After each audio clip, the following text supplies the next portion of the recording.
একটা বড় বিশ্ববিদ্যালয় ট্রান্সপোর্ট ম্যানেজ করা কিন্তু বেশ কঠিন। কিভাবে এই সমস্যার সমাধান হচ্ছে? জাহাঙ্গীরনগর বিশ্ববিদ্যালয়ের লক্ষ্যটা একদম পরিষ্কার, পরিবহন ব্যবস্থায় শতভাগ স্বচ্ছতা আনা। আর এই স্বচ্ছতা আসছে একটা ইনোভেটিভ আইওটি বেসড সিস্টেমের মাধ্যমে। সব মিলিয়ে এটা ট্রান্সপোর্ট ম্যানেজমেন্টের জন্য একটা দারুণ ডিজিটাল সলিউশন। তো এই সিস্টেমের মূলে আছে 5টা দারুণ ফিচার। চলুন এক এক করে দেখা যাক। যেমন লাইভ ট্র্যাকিং, মানে বিশ্ববিদ্যালয়ের সব গাড়ি ঠিক কোথায় আছে সেটা জানা যায়। জ্বালানির হিসেবে আর কোনো গরমিল নয়, এই সিস্টেম ফিউল খরচও মনিটর করে। এমনকি বাসে কতজন যাত্রী আছে সেটাও গোনা যায়।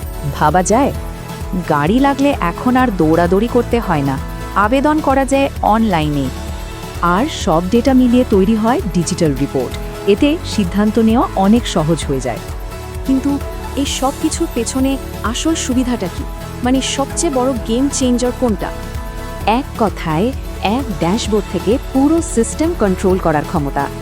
মানে পুরো ট্রান্সপোর্ট নেটওয়ার্কটা এখন কর্তৃপক্ষের হাতের মুঠোয়, জাস্ট একটা ড্যাশবোর্ডে। ব্যাপারটা কিন্তু শুধু বাস বা গাড়ি নিয়ে নয়, এটা একটা স্মার্ট ক্যাম্পাস বানানোর দিকে বড় একটা স্টেপ।